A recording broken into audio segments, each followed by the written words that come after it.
পৃথিবীর এমন একটি দেশ আছে যার আয়তন প্রায় বাংলাদেশের থেকে ১৭ গুণ বড়, কিন্তু সেখানে মানুষ থাকে এত কম যে ৯৯.৭% জমি একেবারে খালি পড়ে আছে। আর এই দেশটাই হলো চেঙ্গিস খানের দেশ, মঙ্গোলিয়া। তাহলে প্রশ্ন হলো, কেন এই বিশাল দেশটা আজও প্রায় ফাঁকা পড়ে আছে?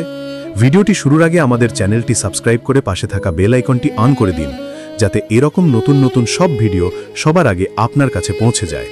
তো চলুন শুরু করা যাক আজকের ভিডিও।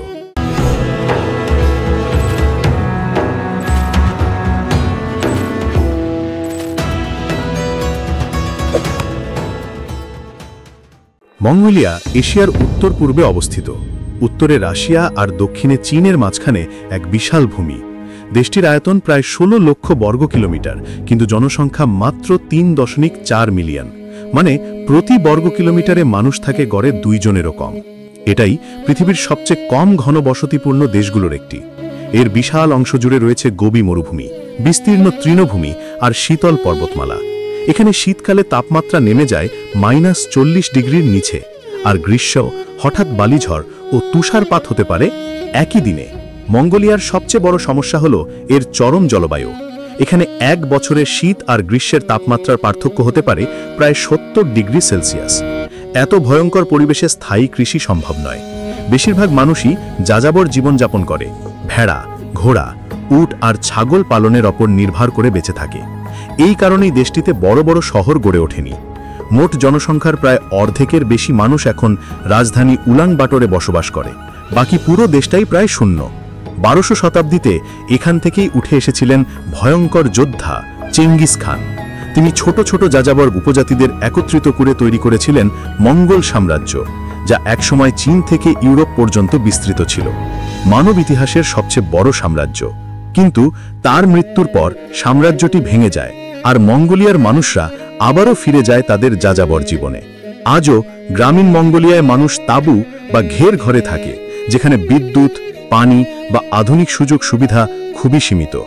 মঙ্গোলিয়ার অর্থনীতি মূলত নির্ভর করে খনিজ সম্পদ ও পশুপালনের ওপর। দেশটিতে প্রচুর পরিমাণে কয়লা, তামা, সোনা ও ইউরেনিয়াম মজুদ আছে।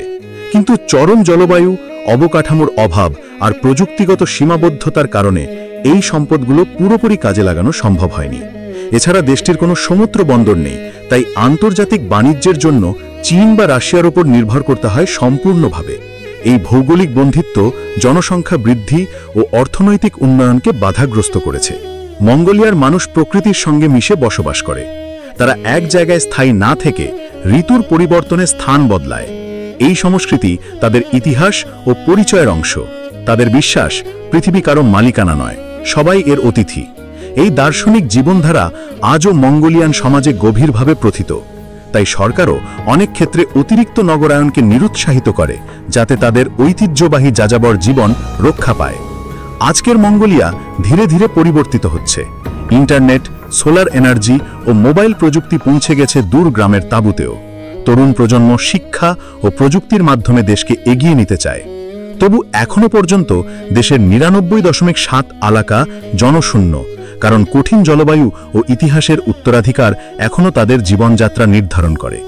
চেঙ্গিস খানের মঙ্গোলিয়া একসময় ছিল পৃথিবী কাঁপানো সাম্রাজ্যের রাজধানী, আর আজ তা এক শান্ত, নির্জন তৃণভূমি, যেখানে বাতাসের শব্দই ইতিহাস বলে। এমন একটি দেশ যেখানে প্রতিটি সূর্যাস্ত মনে করিয়ে দেয়, সভ্যতা যতই এগোক, প্রকৃতি সবসময় নিজের জায়গায় অটল। তো এভাবেই আমরা দেখলাম কেন চেঙ্গিস খানের বিশাল দেশ মঙ্গোলিয়ার ৯৯.৭% এখনও খালি পড়ে আছে। আপনার কাছে কি মঙ্গোলিয়ার এই যাযাবর জীবন রহস্যময় মনে হলো? কমেন্টে জানাতে ভুলবেন না। ভিডিওটি ভালো লাগলে লাইক, শেয়ার করুন। আর এই রকম আরও অসাধারণ ভিডিও পেতে চ্যানেলটি সাবস্ক্রাইব করতে ভুলবেন না।